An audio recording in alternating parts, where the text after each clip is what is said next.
Muy bien, ahora sí, espero que hayan disfrutado del descanso, del café, de la conversa. Y es el momento de continuar con la agenda del día, y esta cuarta conversación va a ser sobre los potenciales riesgos y oportunidades de la inteligencia artificial en el ejercicio de los derechos en Chile.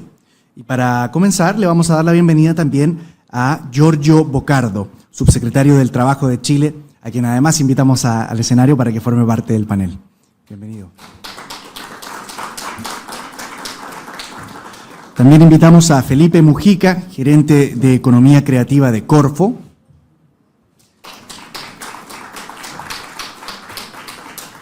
A Esteban Ruiz Tagle, jefe de Emprendimiento y Gestión de Proyectos CRT&C. A Patricia Peña, presidenta de Datos Protegidos e investigadora de la Universidad de Chile.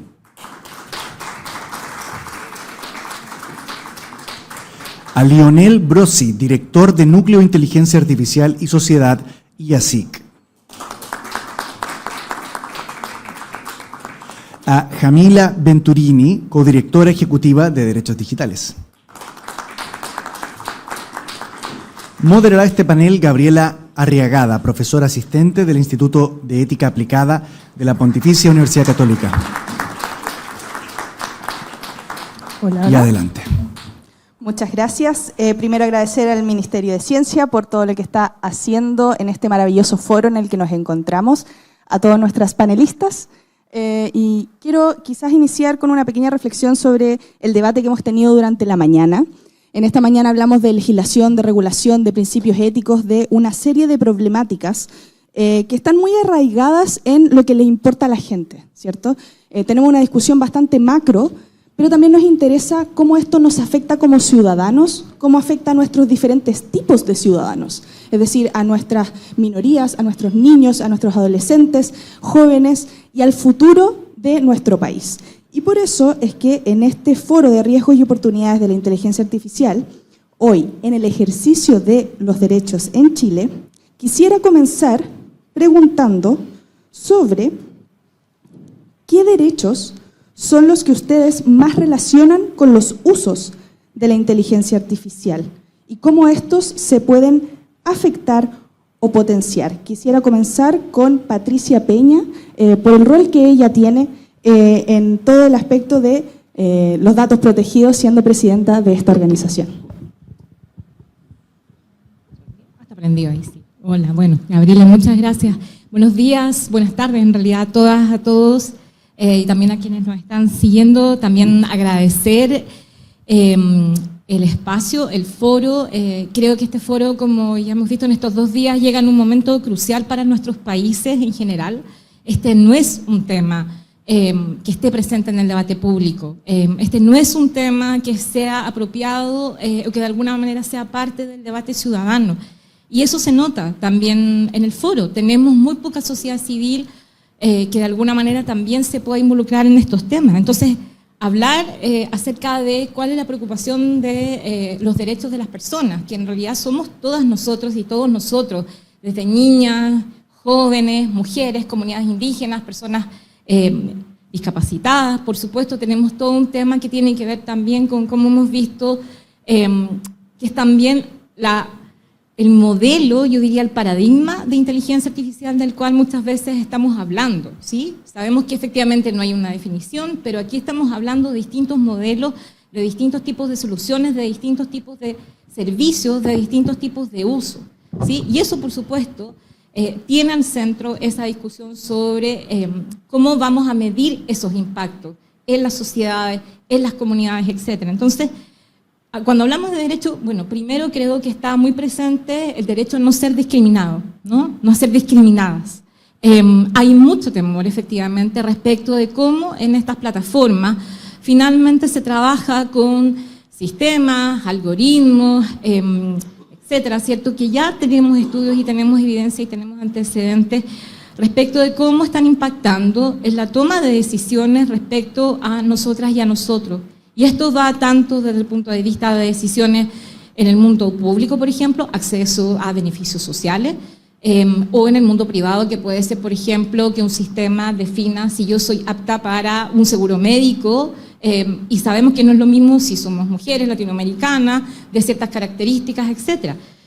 Luego, por supuesto, hay una preocupación constante en materia de la protección de datos personales. Los datos personales hoy día no son solamente los datos básicos que nos habíamos acostumbrado.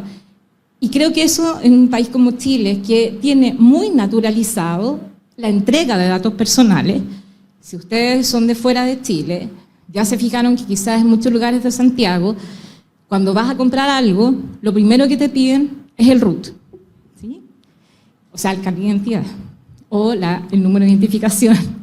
Eso está totalmente naturalizado en un país, en una sociedad que asocia que entregar el RUT está bien, ¿sí? Y eso es un dato que, entre comillas, entregamos con consentimiento. Entonces, cuando hablamos de estos sistemas, muchas veces estamos hablando de que ese proceso no es transparente porque yo no he consentido absolutamente nada. Y algo que estamos aprendiendo en el día a día es lo que ocurre con nuestra relación, por ejemplo, con las plataformas de redes sociales, ¿sí? Es decir, ahí estamos entregando una cantidad de información que tiene que ver con ese entendimiento de datos personales que hoy día son digitales, que son nuestra huella digital, que son datos biométricos. Ayer apareció el concepto, ¿cierto?, de también datos sintéticos, ya que están en otra categoría también que necesitamos poner atención.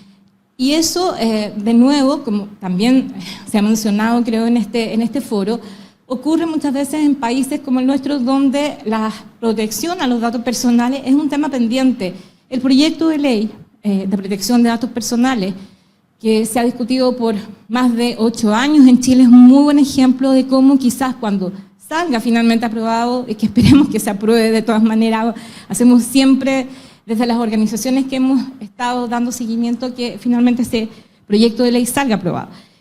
También creo que hay un tema que tiene que ver con el derecho a la transparencia, ¿sí? Es decir, sabemos que muchos de estos sistemas, muchas de estas plataformas, están trabajando hoy día con mecanismos de recomendación, de perfilamiento, etcétera, y eso también tiene que ser un ejercicio entendible en esta idea de cómo regulamos o cómo generamos políticas públicas que efectivamente permitan también pensar en una inteligencia artificial que sea de interés público, ¿sí? Que nos beneficie, como decíamos ayer en muchas de estas discusiones, a todas y a todos. Creo que América Latina tiene justamente esa oportunidad al abrir estos debates.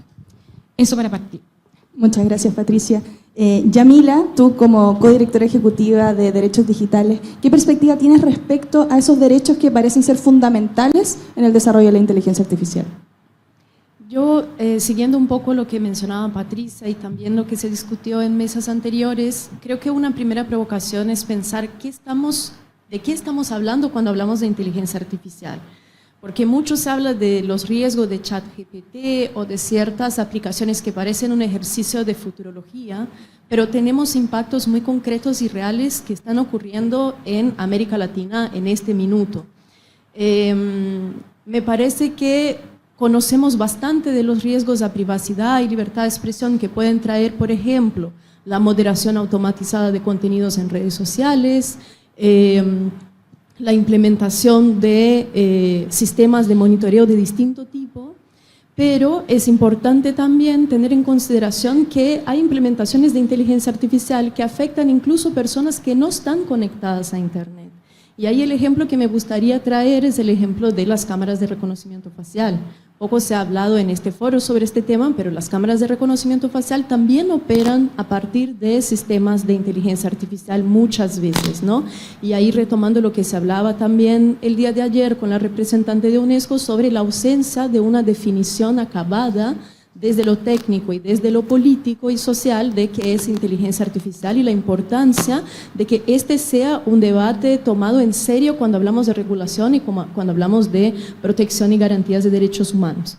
Pero volviendo a las cámaras de reconocimiento facial, vemos cómo ellas avanzan y ya vemos casos, por ejemplo, en Argentina y casos en Brasil de personas que han sido detenidas erróneamente a partir de una identificación de estos sistemas.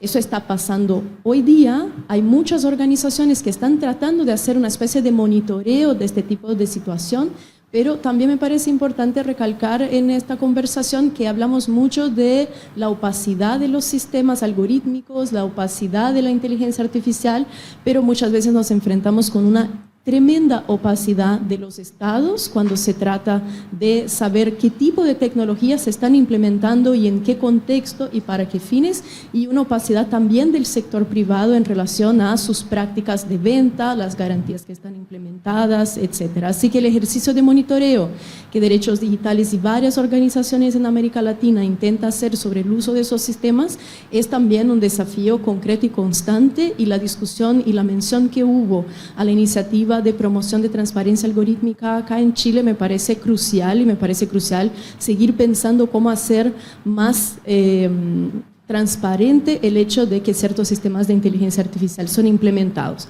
Entonces, la inteligencia artificial hoy está impactando el derecho a la libertad, el derecho a la libre circulación.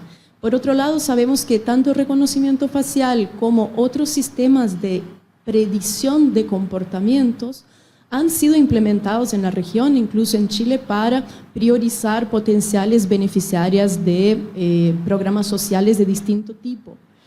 Y la inteligencia artificial está basada en la identificación de patrones en una sociedad desigual, donde la tecnología es producida y desarrollada por un grupo muy limitado de la sociedad, donde hay grupos que son invisibilizados sistemáticamente, incluso en las bases de datos. Esos sistemas también tienen una tendencia importante a discriminar contra ciertos grupos. Y ahí el tipo de afectación que podemos tener en el caso de que un sistema de reconocimiento facial sea implementado para que una persona acceda a un beneficio económico del Estado, o que un sistema calcule quiénes deberían recibir determinado beneficio del Estado, implica una potencial afectación a derechos como el acceso a la salud, el acceso a la educación, el acceso a la alimentación, entre otros derechos muy fundamentales para el derecho a la vida. Entonces, muchas veces se escucha las organizaciones de sociedad civil hablando de privacidad, hablando de protección de datos, pero es muy importante entender cómo esos derechos también son instrumentales para el ejercicio de un conjunto de otros derechos que pueden verse afectados con esos sistemas que se vienen implementando. Y ahí, solo para mencionar de casos y análisis que hemos hecho en Derechos Digitales, hemos visto estos sistemas implementados sin conocimiento de las personas afectadas, hemos visto uso de datos y alianzas entre estados y empresas o estados y universidades que implican transferencia o intercambio de datos sin el conocimiento de las personas que comparten esos datos, y de ahí nuevamente la importancia crucial de tener reglas y una ley de protección de datos integral que impida que este tipo de situación ocurra, o que garantice protecciones colectivas en el caso de que ocurran situaciones así. Y hemos visto la implementación de esos sistemas en ausencia de cualquier política de protección implementada, e incluso en ausencia de cualquier posibilidad a la ciudadanía de cuestionar decisiones automatizadas que se toman sobre las personas, y con eso afectando también. Que nos interesa a todos, que tiene que ver con los niños, niñas y jóvenes. Leonel, tú has trabajado esto. ¿Cuál es tu perspectiva respecto a los derechos de esta parte de la población? Bueno, muchas gracias. Bueno, primero, y el punto que voy a enfatizar desde el principio y que trato de hacerlo en cada foro, es que niños, niñas, adolescentes y jóvenes deberían participar en este tipo de foros. Y por lo general no los vemos. Entonces, por ahí tendrías que estar acá al lado nuestro conversando. Por acá tenemos, digo, participación más allá de la escucha, ¿no? Una participación donde tengan una voz muy importante y se incluyan sus perspectivas. Muchas veces me preguntan, bueno, ¿cómo podemos abordar el tema de los derechos de niños, niñas y adolescentes en relación a la inteligencia artificial?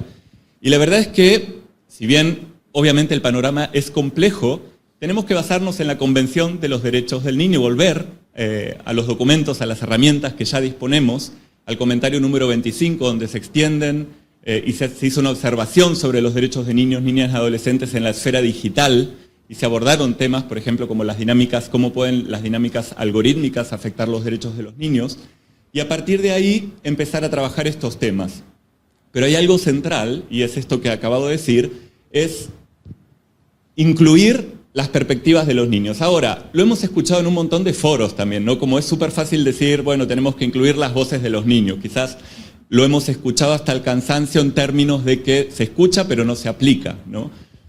Porque muchas veces dice, bueno, pero ¿cómo hacemos para incluir niños, niñas y jóvenes en las discusiones con los adultos? ¿Cómo hacer para no tener inputs adultocéntricos o no sesgar los cuestionamientos cuando trabajamos junto a niños. Y la verdad es que ya existen metodologías, y acá tenemos una representante, una mujer líder global en estos temas, que tienen que ver de cuáles son las metodologías para incluir efectivamente las perspectivas y las ideas de los y las jóvenes. Estoy hablando de Sandra Cortesi, que está justo aquí, primera fila, y ayer tuvimos el placer de escucharla.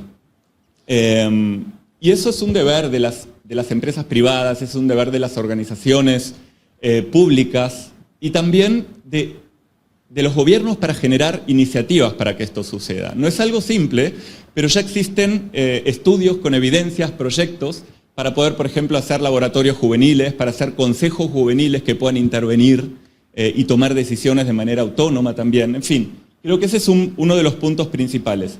Si vamos a hablar cómo la inteligencia artificial puede afectar los derechos de niños, niñas, adolescentes, yo te diría en términos generales que la inteligencia artificial hoy día está embebida en casi todas las prácticas cotidianas de nuestra vida y también de niños, niñas y adolescentes, pero son ellos quienes van a vivir en un futuro donde estas tecnologías estén más embebidas en la vida cotidiana. Entonces, podemos ver las directrices de inteligencia artificial y derechos de los niños que generó UNICEF y lo hizo a través de consultas globales. Nosotros tuvimos el placer y el honor de participar aquí en la consulta de Chile y nos dimos cuenta también que en cada país y en cada contexto situado, las perspectivas, la manera en que las y los jóvenes abordan el tema de la inteligencia artificial o lo que necesitan, lo que desean, varían de acuerdo a los contextos situados, ¿no? En Chile es súper interesante porque, por ejemplo, los y las jóvenes están muy preocupados por el tema del cambio climático, un país que es sujeto a desastres naturales bastante seguido. Están muy preocupados por la calidad de la información. Incluso, por ejemplo, los y las niñas tienen una idea diferente de lo que es calidad de la información aquí en Chile que en Brasil. La asocian a información que llegue rápido, quizás tiene que ver también con los desastres naturales. En fin, es muy importante hablar con niños, niñas, adolescentes. Y quizás, para no alargarme más, perdón, hablé mucho, hay otro punto que es central y creo que mirar para Colombia como ejemplo de lo que se ha hecho es que los marcos éticos de inteligencia artificial deben incluir la especificidad de los derechos de niñas, niñas y adolescentes en particular. Muchas veces en foros, en comisiones del Senado dicen no, pero los derechos se aplican para todos, no hace falta trabajar temas de niños, niñas y adolescentes en particular. Eso no es así. Colombia tiene un marco ético de inteligencia artificial donde participó Armando Guillo, Víctor Muñoz, Sandra Cortesi también, que tiene un principio específico dedicado a los niños, niñas y adolescentes y creo que no siempre únicamente tenemos que mirar al norte global, sino que ya en nuestra región hay iniciativas súper poderosas que pueden ayudarnos a construir ese camino. Muchas gracias. Gracias, Lionel. Ahora quizás a otra parte de este debate que tiene que ver con el trabajo. Subsecretario, ¿qué opina usted sobre los derechos que podrían estar en juego y cómo podrían antagonizarse en el tema laboral? Bueno, primero que todo, muy buenas tardes. Agradecer al Ministerio y particularmente a la subsecretaria Gainza por este excelente panel y seminario, a todos los que aquí nos acompañan. Y la verdad, primero instalar la idea de que me parece muy central que se abra la discusión sobre el trabajo y la producción. A nuestro juicio es muy probablemente uno de los ejes que encadena a una mayor cantidad de personas en el día a día y que por lo tanto está afectando ya en el mundo y en Chile hace quizás ya una década esta llamada cuarta revolución industrial, que justamente modifica las formas de producir, de trabajar, de organizar el trabajo y que está siendo cada vez más central y que muchas veces es poco visualizada al momento de discutir en estos foros el papel que juegan justamente estas transformaciones y los impactos que tienen en nuestro día a día. En primer lugar, efectivamente, estas transformaciones, que a mí me gusta decir guiadas por mecanismos de aprendizaje automático, semiautomático, redes neuronales. Daría para otro debate cuánto de esto es propiamente inteligencia artificial, pero al menos en materia de cómo está afectando los procesos productivos, tecnológicos, esto ya en Chile, al menos para no ir muy lejos, está ocurriendo hace mucho tiempo. En la minería hay robots que entran directamente a las faenas y son autoguiados. Para que hablan del retail, de los sistemas automatizados en logística, en puertos, los trabajadores de las plataformas digitales. Por lo tanto, esto es algo que ya convivimos hace muchas décadas pone en riesgo ocupaciones, nosotros diríamos más bien más que ocupaciones, habilidades, competencias laborales que hoy día están siendo resignificadas, pero también presenta muchas oportunidades. O sea, ¿cómo no va a ser una oportunidad que en una cadena de logística, en vez de estar un obrero calificado industrial acarreando sacos de 25 o 50 kilos, no lo haga una máquina?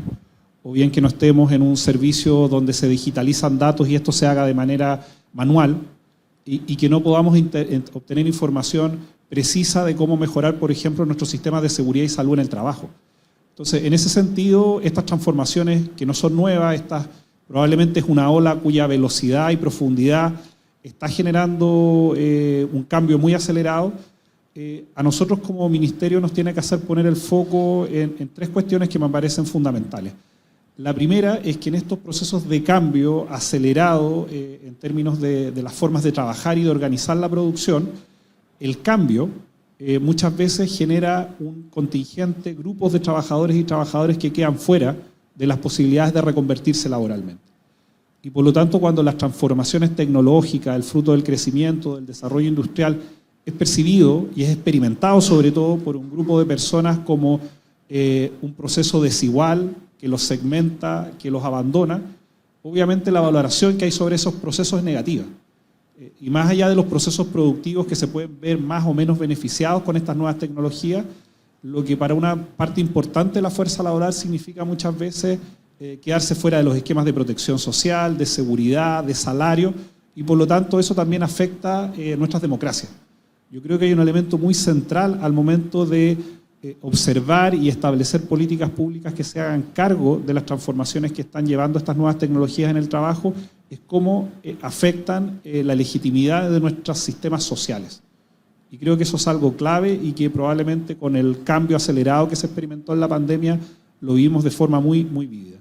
Y en ese sentido para nosotros hay dos elementos que hay que garantizar como derechos fundamentales en el trabajo. El primero, que es asegurar condiciones de trabajo decentes, y eso implica garantizar que estos ciclos de transformación aseguren contratos, seguridad social, que no reproduzcan antiguas desigualdades, porque las desigualdades, por ejemplo, que se señalan en torno al género, no es que la inteligencia artificial o estos mecanismos las produzcan, las reproducen. Y eso nunca hay que olvidarlo. Y lo segundo, el diálogo social con los actores de la producción y el trabajo. Y eso significa construir institucionalidad que más allá de la transformación tecnológica, que nunca hay que olvidar que en última instancia los que deciden automatizar procesos, transformar tecnología, tomar decisiones de manera automatizada son personas. Y por lo tanto son esos actores de carne y hueso que no están en una nube, sino que están en un proceso industrial concreto, tienen que interactuar con el mundo sindical que también está muy preocupado de estas cuestiones. Que en última instancia son los que aseguran ciertos acuerdos políticos mínimos para que esas desigualdades que potencialmente se pueden producir en el mercado del trabajo no se reproduzcan. Creo que eso es fundamental a propósito del tema general de este seminario que tiene que ver con las dimensiones éticas de la llamada inteligencia artificial, porque si no producimos consensos en la sociedad de lo que es positivo avanzar y de qué elementos tenemos que resguardar, en última instancia lo que se pone en juego es la legitimidad de nuestras democracias. Por lo tanto, a mí me parece central colocar nuevamente el trabajo en estos procesos, garantizar trabajo decente, asegurar que no se reproduzcan y no se agudicen ciertas desigualdades, y donde la clave está siempre en la posibilidad de llegar a acuerdos transversales entre los empleadores, los trabajadores organizados, el gobierno y, por supuesto, la sociedad civil. Muchas gracias, subsecretario. Esteban, quisiera preguntarte a ti lo mismo, por supuesto, pero desde tu rol como jefe de emprendimiento del Centro de Revolución Tecnológica Industrial Creativa, un gran nombre, que nos dice mucho, pero ¿cómo lo ven desde su perspectiva, desde la innovación, desde ir impulsando esta creatividad tecnológica? ¿Y cómo ven ustedes o han visto en su experiencia el tema de los derechos relacionados a la inteligencia artificial? Bueno, primero que nada, a propósito de innovación, hoy día yo quise innovar y vine con corbata, me doy cuenta que soy el único en el panel. Pero bueno, primero, muy buenas tardes a todas y a todos. Vengo también en representación de Isidora Cabezón, nuestra directora, que no pudo estar acá porque está en este minuto en Viena, en una feria de nuevos medios y realidades extendidas. Hace poco también estuvo en Esteropsia, que está en Bruselas.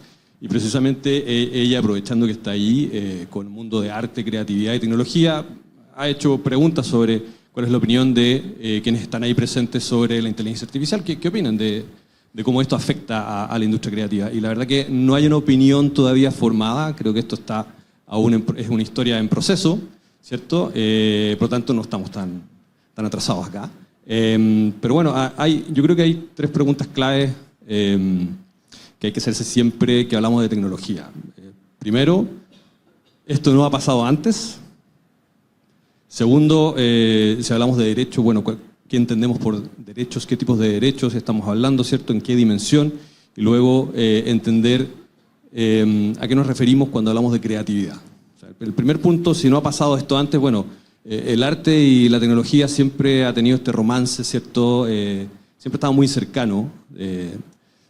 Por ahí leía un blog que hablaba sobre, a propósito de NFTs, ¿cierto?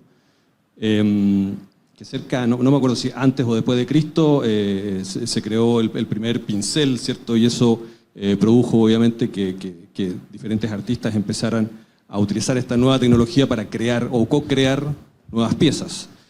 Obviamente avanzados hasta el día de hoy las tecnologías digitales que han acelerado ciertos procesos y yendo al ámbito creativo de la música, por ejemplo, en los años, no sé, 60 puede ser, los Beatles descubren que el estudio es un instrumento más y pueden crear nuevos sonidos, nuevas texturas.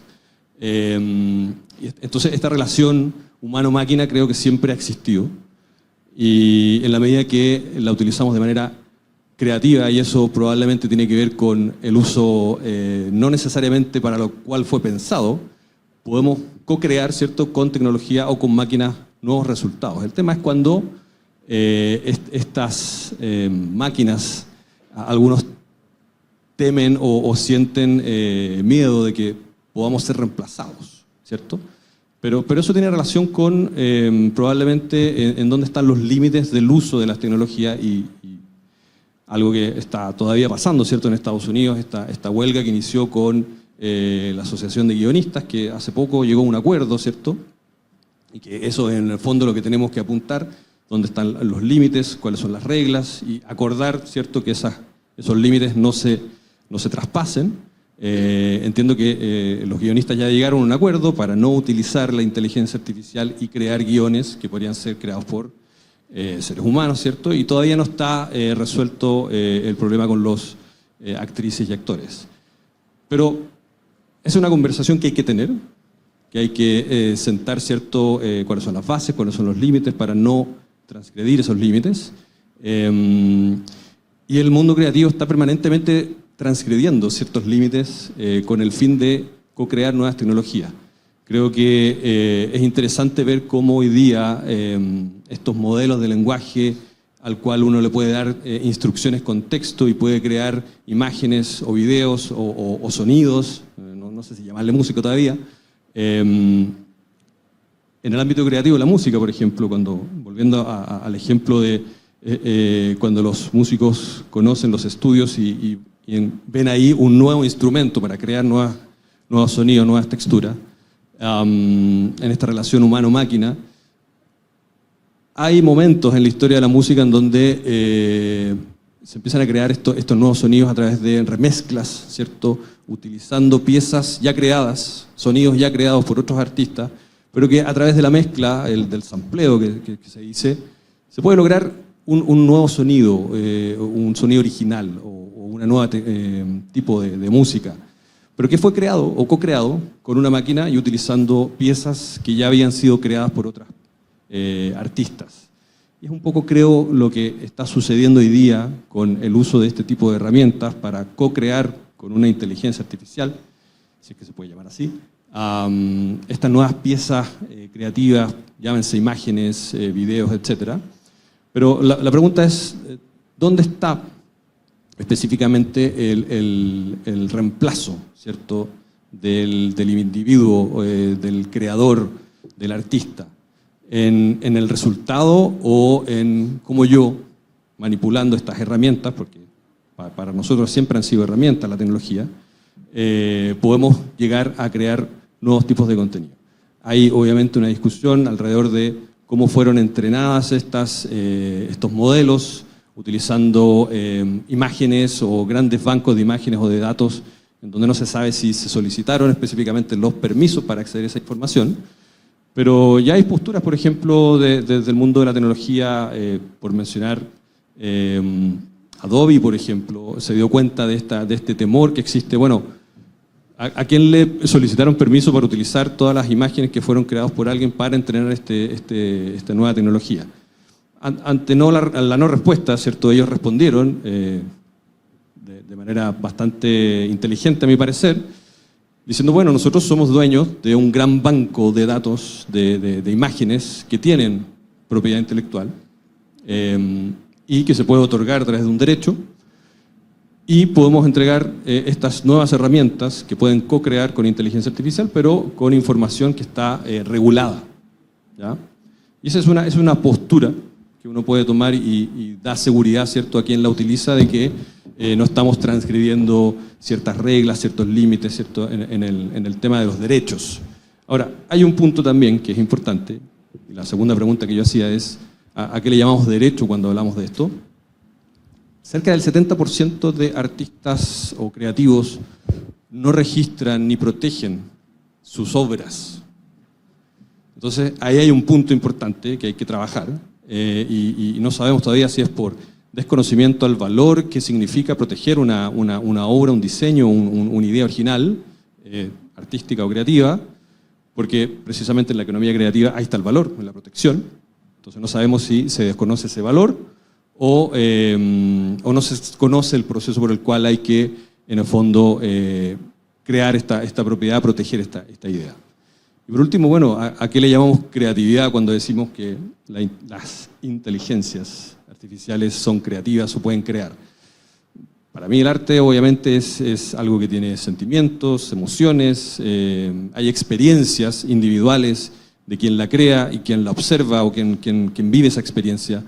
Entonces, que una máquina tenga experiencias, sentimientos, emociones y pueda crear, me parece todavía algo absurdo, por decirlo de alguna manera. Pero los voy a dejar con una cifra, que hay un estudio que se hizo, partió hace ya 50 años atrás, doctor Landa creo que es el apellido, después fue contratado por la NASA, para seleccionar a los astronautas que tenían que ir a la Luna. Y parte de esa selección tenía que ver con qué tan creativos eran estos astronautas, porque obviamente lo estábamos mandando a un lugar donde nadie había ido antes, por lo tanto, ante cualquier problema, se acaban las respuestas, tienes que ser creativo, ¿cierto? Si no, en ese caso, te ves en una gran dificultad. Y este doctor fue contratado por un estudio que él hizo a niños de 4 o 5 años para medir qué tan genios o qué tan creativos eran en comparación con genios de la época. Llegaron a un 98% de asertividad de ser casi genios estos niños, pero ese estudio continuó con los años, llegando hasta al mismo grupo, cuando ya tenía cerca de 25, 27 años, y se sumaron más personas, y resulta que se dio vuelta la encuesta o el equilibrio, en donde ya solamente el 2% de la gente resulta o presenta índices de creatividad. Entonces, estamos hablando de que la mayoría de los adultos hoy en día no estamos usando nuestra creatividad. Entonces, cuando nos asustamos de que viene una tecnología que puede reemplazarnos en ese ámbito, creo que hay que preguntarse también de qué hablamos o qué entendemos de creatividad, si la estamos usando o no, porque creo que eso no se puede reemplazar por alguna tecnología. Muchas gracias. Y para terminar esta primera ronda de la gran pregunta inicial, vamos con Felipe, que es gerente de Economía Creativa de Corfo. ¿Cómo lo están viendo ustedes estos desafíos muy alineados también a esta economía de la innovación? Bueno, la verdad es que desde que Corfo partió en este ciclo apoyando al sector creativo o viendo dentro de este conjunto, ¿no es cierto?, muy diverso de creadores de contenido en animación, videojuegos, cine, documental, música también, como decía. La verdad es que primero ha tocado un ciclo bastante productivo digamos, la creación de contenidos. Casi en proporción de tráfico de datos, la mayor parte es contenido audiovisual, digamos, o video, digamos, en Internet me refiero, o música, ¿ya? Y la verdad es que este sector creador de contenido, creador de símbolos, digamos, asociado a la cultura, a las artes, etcétera, tiene la particularidad, un poco como dibujaba Esteban recién, de estar siempre en contacto y la verdad es que a la vanguardia de la adopción tecnológica. Incluso yo creo que eso aquí las anfitrionas de este seminario lo saben muy bien. La subsecretaria ha liderado en su vida anterior, la subsecretaria ha liderado bastante justamente esa exploración, digamos. Cuánto el sector de la cultura y las artes, cuánto los creativos, los generadores de contenidos, de películas, libros, etcétera, adoptan tempranamente las tecnologías y, como dice un autor, Willem Flusser, ¿no es cierto?, en su filosofía para la fotografía, además los artistas dicen para qué sirve la tecnología, lo descubren, ¿ya? Y eso es un rasgo que los convierte justamente en artistas. Entonces, ese vínculo está claramente muy establecido. Desde el trabajo en Corfo, como me preguntabas, un poco ese trabajo o este impulso, esta priorización del sector creativo pasa por dos cosas. Uno, reconocer que hay una diversidad ahí y que hay un sector industrial a desarrollar. Entonces, es tomar algo que normalmente ha sido visto desde el punto de la diplomacia cultural o desde la política cultural y traerlo al ámbito de la política industrial, ¿ya? O sea, tomar como problema de política industrial la creación, la creatividad, incluyendo la creatividad artística, pero también esos cruces con tecnología. Y en ese ámbito, claro, lo que toca es, por un lado, apoyar iniciativas privadas, digamos, nuevos emprendimientos, nuevas empresas. Ahí hay ejemplos nacionales que están relacionados con inteligencia artificial que son bastante destacables. Uno quizás el más notorio en el último tiempo ha sido digamos, la valorización que tuvo una empresa creada por 3 socios chilenos que se llama Runway y que está ahora en Nueva York y que es básicamente un software de una suite de edición de video, de audio y, como dicen ellos, bueno, de lo que uno, digamos, quiera ponerle, digamos, pero que funciona básicamente como una especie de sustituto o alternativa a los Final Cut, a los Avid, ¿no es cierto?, a la suite de edición de video, ahora incluyendo muchísimas cosas más, que está basado en Machine Learning o, bueno, en inteligencia artificial y, bueno, dentro de las métricas, los KPI famosos, ¿no es cierto?, que tiene Corfo, por supuesto, que es muy interesante ver que una empresa asociada a las industrias creativas, ¿cierto?, con software de edición de video, de música, alcanza, y con inteligencia artificial, alcanza una valoración de, creo que son $1.500 millones, son un unicornio en toda regla, digamos. O sea, ahí hay una oportunidad claramente. O empresas, por ejemplo, como Neural DSP, que es una fantástica, ya no startup, pero digamos, un imperio dentro del mundo del software y el hardware en música. Hacen efectos de sonido, pedales, ¿no es cierto?, para la gente que toca música y que le gustan los juguetes. Uno de los líderes mundiales, digamos, en la fabricación de multiefectos y pedales para procesamiento sonoro, basados hoy día, también creado por 2 chilenos, basado hoy día en Helsinki, en Finlandia, ¿no es cierto?, apoyado por Tekes, la agencia, digamos, sería el símil de la Corfo allá. Entonces, por el lado del emprendimiento, de la creación de empresas, vemos que claramente es una vertical, es algo que está impulsando el desarrollo de nuevas empresas, nuevas industrias, nuevos puestos de trabajo. Acaba de salir, bueno, no acaba de salir, va a salir muy pronto, la nómina de ganadores del Factoría Creativa, que es uno de los concursos que van justamente destinados desde Corfo a apoyar a empresas, ¿no es cierto?, a emprendimiento del sector creativo, y tiene dos tramos, digamos, Factoría Inicia y Factoría Expande. Expande es para las empresas que ya tienen un cierto nivel y Factoría Inicia es para las que están empezando. Lo curioso es, a propósito de este seminario, este encuentro, es que En Expande, digamos que son las empresas que ya venían hace un tiempo, la proporción de proyectos que llegaron que están haciendo disrupciones con inteligencia artificial es un 30%, mientras que en Inicia, que son los proyectos que están partiendo, ya es un 50%. Y en otras encuestas que hemos realizado ya al sector, digamos, a los trabajadores, la preocupación o el interés, digamos, en inteligencia artificial supera con creces, digamos, a todas las demás tecnologías. Como un 75% de los trabajadores están preocupados o ven una oportunidad, digamos, en inteligencia artificial para su futuro cercano.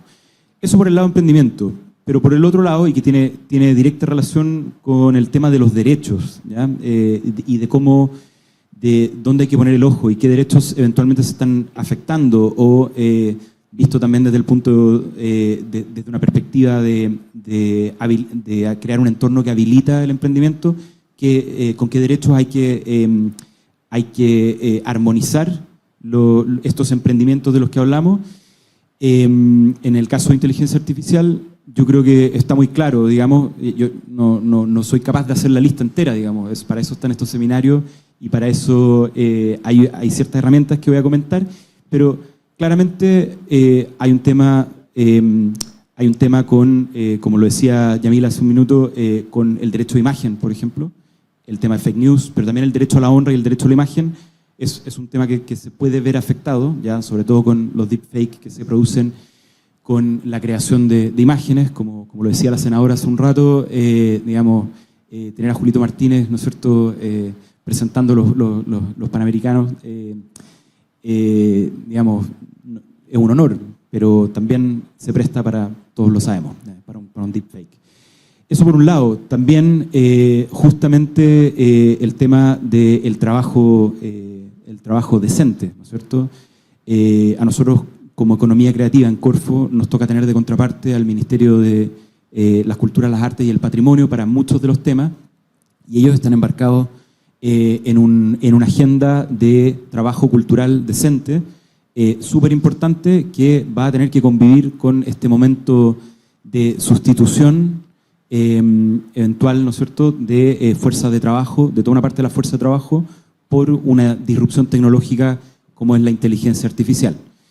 Lo que es muy curioso, además, porque como volviendo a este diálogo que siempre ha tenido cultura o creatividad con la ciencia y la tecnología, la verdad es que es un momento de sustitución que tiene quizás dos puntos de vista interesantes. Uno el económico y laboral, ¿no es cierto? La idea de que quizás una tecnología pueda desplazar a toda una parte de la fuerza de trabajo y que hay un roce, hay un momento, ¿no es cierto?, ludista ahí en este traspaso.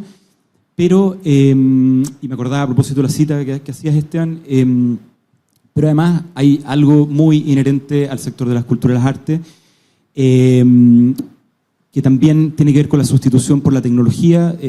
Para los que hayan estudiado un poco la historia de la fotografía, quizá, hay una historia de la fotografía de Walter Benjamin que justamente muestra cómo, en el fondo, la hiperrealidad que es capaz de aportar esta nueva tecnología, la fotografía, sustituye inmediatamente, desplaza inmediatamente a toda una parte de la fuerza laboral que estaba encargada, digamos, de hacer retratos realistas, y lo que habilita, y eso es lo interesante también de mirar desde el punto de vista de la creatividad, quizás no del emprendimiento todavía, pero sí desde el punto de vista de la creatividad, lo que habilita es el surgimiento de toda una nueva expresión artística que tiene que ver con las vanguardias de principios del siglo XX, que es muy interesante.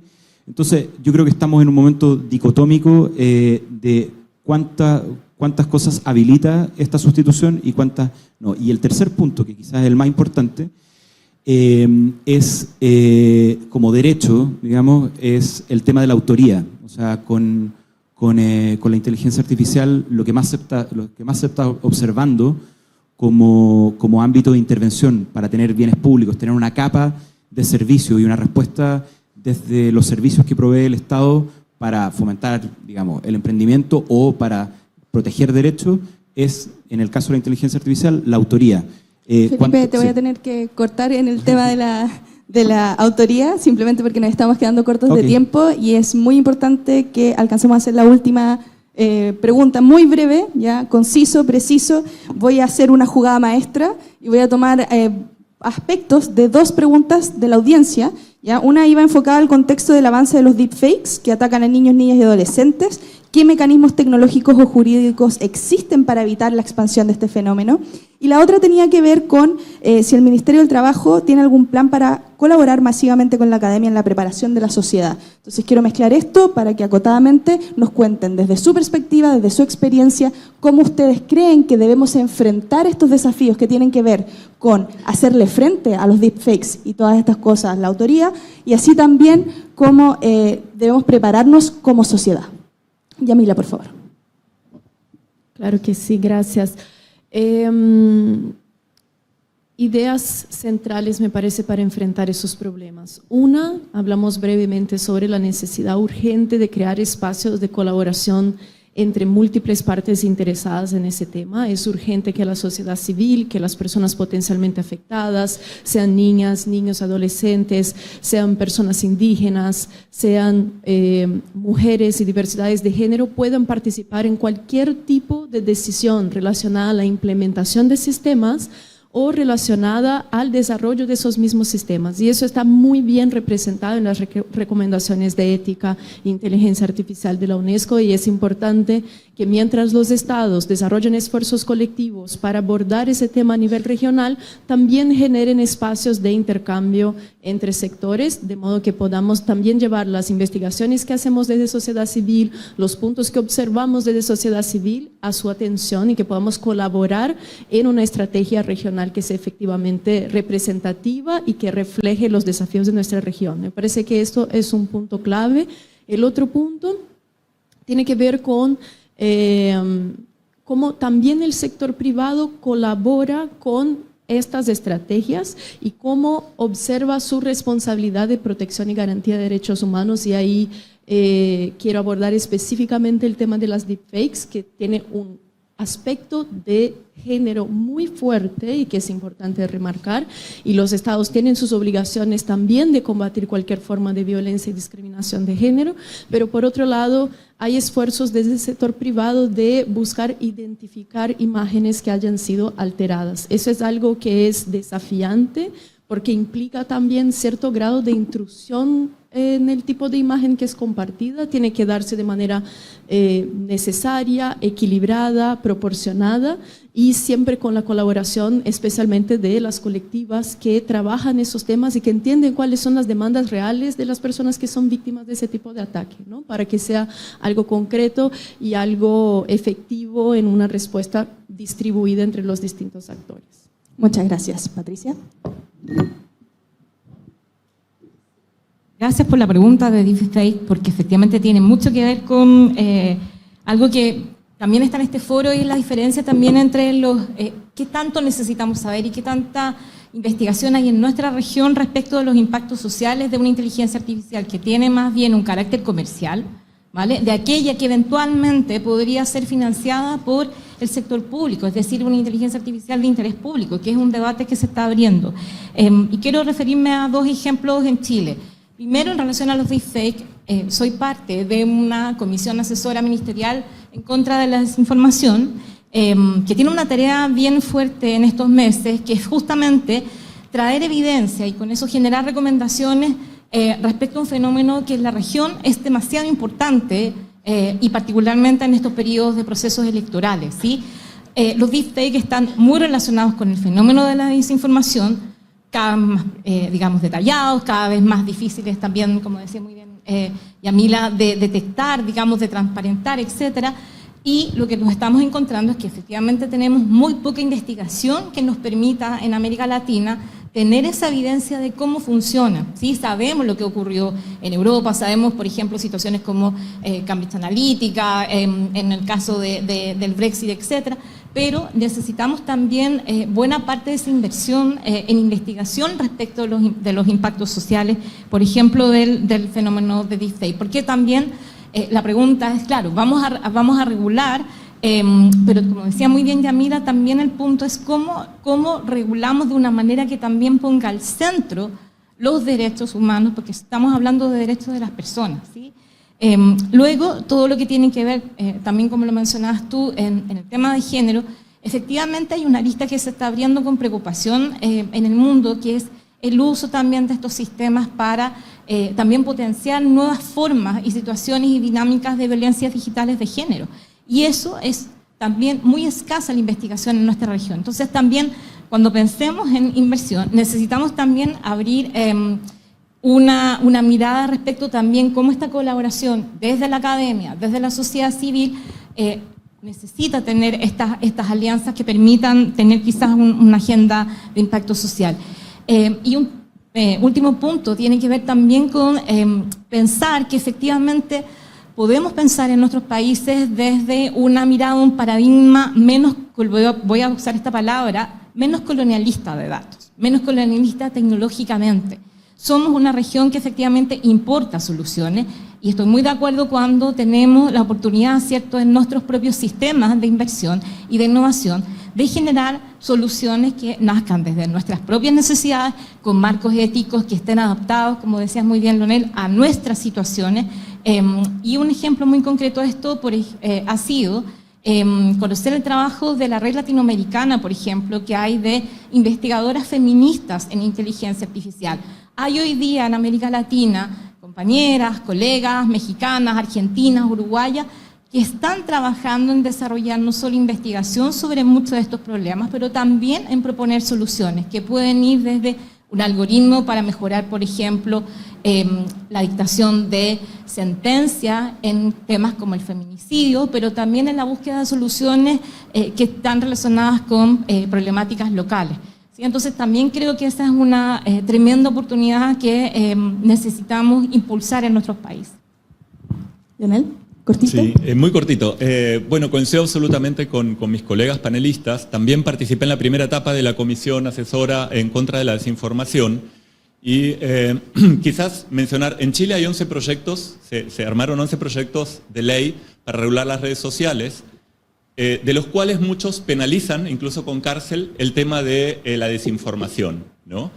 Y muchos de ellos no están basados en evidencias en muchos casos. Esa es la verdad. Entonces, creo que en el tema de deepfakes, contenidos generativos, todavía falta mucha investigación, faltan fondos para poder investigar. Se ha avanzado. El sector privado, por ejemplo, ahora plataformas sociales como TikTok están implementando etiquetados, ¿no? Pero no es suficiente eso. Es decir, tenemos que seguir trabajando a partir de la evidencia. Y creo, y esto lo hablo desde mi posición personal, profesional, que sí es necesario el diálogo multisectorial, porque en muchos casos dicen, no vamos a hablar con las empresas privadas, yo creo que es muy importante porque finalmente son quienes manejan las dinámicas, ¿no?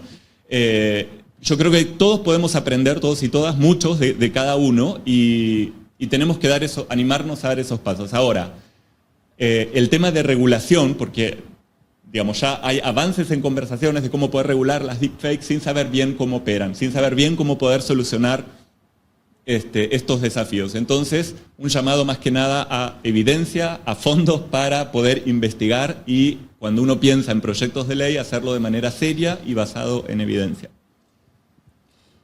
Para ir cerrando, subsecretario, ¿cómo lo ve esto desde el tema laboral? Bueno, lo primero es que cuando nosotros abordamos este tema en materia laboral, no solamente hay que pensar en la calificación de los trabajadores de las tecnologías más calificados, no solamente pensar en programadores y tener una fuerza de trabajo top, sino que implica incorporar habilidades y competencias laborales en el conjunto de la fuerza de trabajo. Creo que eso es bien importante establecer, ya que nosotros como Ministerio tenemos una línea central en una colaboración público-privado, donde está trabajando Fundación Chile, donde está liderada por el Servicio Nacional de Capacitación, que es Talento Digital. Tenemos una meta de aquí al 2025, tener a 50.000 personas calificadas en competencias tecnológicas importantes.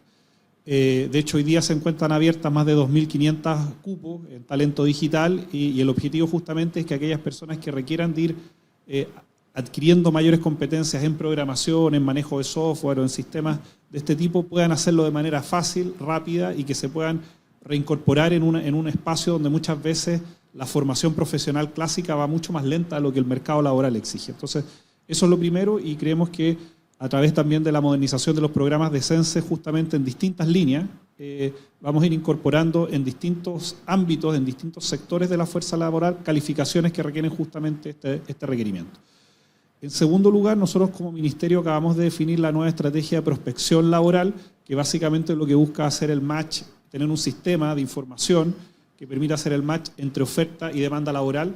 Nosotros como Ministerio del Trabajo tenemos la Bolsa Nacional de Empleo, que es el principal repositorio de oferta laboral en Chile, y no solamente permite ir mejorando, ir aceitando la posibilidad de que ese trabajador que tiene las competencias encuentre ese puesto laboral que el mercado requiere y viceversa, sino que a través de mecanismos de aprendizaje semi-guiados, semi-automatizados, podemos también ir fortaleciendo esa herramienta, pero también incorporando principios de trabajo decente y de no discriminación. O sea, cuando uno tiene un portal público de avisaje de empleo, puede incorporar mecanismos de no discriminación de género o bien asegurar condiciones de contratos mínimos o de salarios mínimos. Entonces, en ese sentido, esta plataforma con esta perspectiva más pública permite asegurar ciertos principios que a lo mejor no son hoy día por las regulaciones exigibles al mundo privado. Entonces, eso me parece que es un segundo avance, y también todo lo que se pueda contribuir desde este ámbito al fortalecimiento de estas herramientas. Nosotros como Ministerio también muy dispuestos a abrir las puertas, porque estamos en un momento de cambio y de ajuste que creemos que va a permitir tener una estrategia de prospección laboral más acelerada y más aceitada para lo que hoy día el mercado requiere. Tercero, y algo que me parece que es clave, y en tu ejemplo del sindicato de actores yo creo que ratifica el punto que estábamos planteando, que las soluciones más efectivas son cuando se alcanzan con diálogo social. Y con diálogo social no significa que todos estén originalmente de acuerdo ni piensen lo mismo, pero en un momento se pacta, se llega a un acuerdo, el sindicato logra establecer ciertos principios y eso va asegurando ciertas condiciones que también le permiten irle poniendo límites y bordes a la industria. Creemos que eso es clave, y de ahí también que la participación del mundo sindical, de los trabajadores y trabajadoras organizados, tiene que incorporarse de manera más activa también a estos debates que a veces son un poco alejados por la forma en cómo se producen. Y yo creo que también un desafío, y que quizás ahí los organismos de la sociedad civil y la academia también podrían contribuir, es que tiene que ver con el tema de la producción de datos en el mundo del trabajo, que pueden ser más opacos, que están en el ámbito de la industria, pero que abren innumerosas preguntas respecto no solamente cómo esos datos ocupan para mejorar la producción, sino que la propiedad de esos datos, el uso, qué pasa si yo como trabajador me retiro de esa empresa, qué pasa con los datos. Yo creo que ahí tenemos un desafío importante, y creo que ahí ustedes pueden hacer una contribución significativa, porque también está alterando de manera muy importante los modos de trabajar. Por ahí me quedo. Solamente tenemos unos 2 minutitos, así que por favor, ¿cómo ven ustedes cómo hacerle frente a este desafío? A ver, en concreto, a propósito de lo que dijo Leonel, ¿cierto? Sobre para regular es necesaria evidencia y para eso hay que investigar. Nosotros en el centro en Critic, ¿cierto? Nos hacemos cargo del tema de la autoría, haciendo investigación a propósito de que uno de nuestros socios coejecutores, que es muy importante, INRIA Chile, Nayat Sánchez, que es la directora, es experta en inteligencia artificial, ¿cierto? Estamos trabajando atendiendo a la industria creativa sobre una pregunta: ¿cómo te afecta esto a ti? Y siempre ha estado presente el tema de la autoría y la ética, y estamos haciendo una investigación sobre cómo llevar a cabo algún sistema que pueda dar trazabilidad, por ejemplo, a cómo se le da el uso a estas herramientas. Eso en concreto. Y lo otro es que, bueno, el tema de deepfake, yo creo que nosotros nos estamos haciendo cargo más que nada desde el punto de vista de la formación, la educación.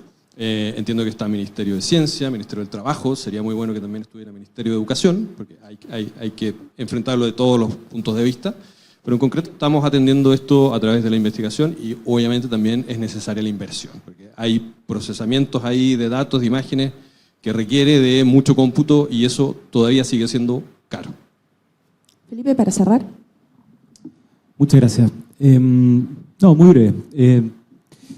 Sí, ¿cómo hacer frente? Están los temas de más inversión para investigación, más datos, más financiamiento, descubrir qué hacen las cajas negras, etcétera. Incluso otras iniciativas que aquí mismo los anfitriones de este encuentro, el Banco de Desarrollo de América Latina y el Caribe, la CAF, ha impulsado aquí y en otros lugares, ¿no es cierto?, que es la idea de los sandbox regulatorios para distintas industrias. Creo que se está trabajando y lo estamos siguiendo con mucha atención en un sandbox regulatorio para logística y transporte. Nos encantaría, y es lo que estamos impulsando, que hubiera un sandbox regulatorio para propiedad intelectual e inteligencia artificial, sin duda. Pero yo creo que el primer paso, antes de todo ese financiamiento para inteligencia artificial, sería refinanciar, redignificar la infraestructura pública que ya existe para la regulación de la inteligencia en general. Nosotros tenemos un sistema que regula la propiedad intelectual y la propiedad industrial y los derechos de autor, y la verdad es que invito a todos, ¿no es cierto?, a tratar de revisar en qué estado se encuentra, por ejemplo, el Departamento de Derechos Intelectuales, la DDI, que es donde se registra el derecho de autor. La inteligencia, el repositorio de la inteligencia de Chile se encuentra ahí, y bueno, las historias ahí de en qué estado se encuentra ese repositorio, las bodegas donde se guardan los incunables, nuestra historia editorial, nuestra historia fonográfica, nuestra historia de audiovisual, ¿no es cierto?, está a bastante mal traer, ¿ya? Entonces, yo creo que partiría, digamos, para responder a este desafío, por invertir, digamos, en un sistema que ponga en valor la inteligencia, no solo la inteligencia artificial, sino la inteligencia humana, y a partir de eso yo creo que vamos a tener alguna chance, ¿no es cierto?, más que ponerle más capas a un sistema que ya tenemos y que debería estar respondiendo, digamos, a la inteligencia en general, incluida la humana. Muchas gracias. Vamos a dar por finalizado este panel. Agradezco a todos los asistentes, agradezco a nuestros panelistas, y quedarnos con esta idea de la inteligencia artificial como una perspectiva sociotécnica. Hemos hablado aquí de la educación, de la inversión, de la innovación, de los derechos, y yo creo que esto apunta a que todos estos elementos están interconectados y por lo tanto estas discusiones son de muy alto valor. Muchas gracias.